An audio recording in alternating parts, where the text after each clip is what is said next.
First question here is related to the fourth turning. Where are we in the fourth turning, and when will it end? Really hasn't changed. For anyone who's, it's going to end in the early 30s. Yep.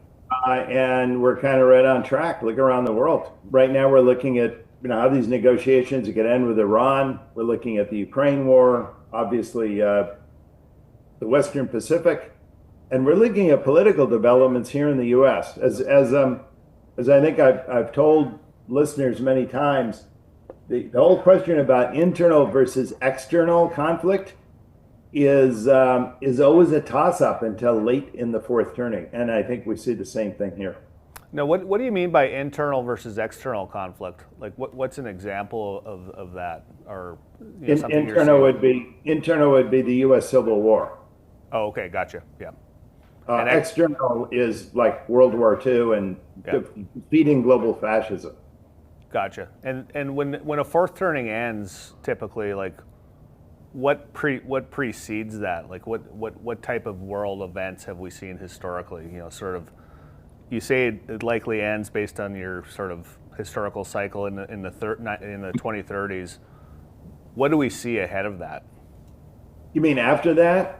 Well, no, like just sort of going in. What are the sort of the last types of things we see, and then what emerges after?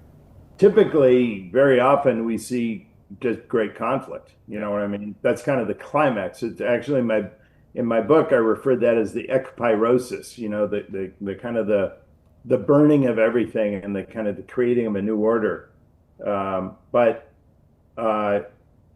But then it's over, and the secret is getting through it as painlessly as we can, right? I mean, the order has to be remade, but we don't want to suffer needless damage on the way through it. Yeah.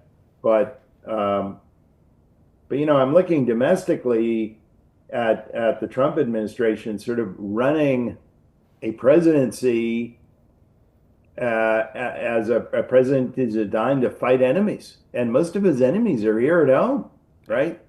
That's certainly every time he pardons someone, it's all about this guy supported me, he's on our side. You know what I mean? Everyone's our side, their side, our side, their side.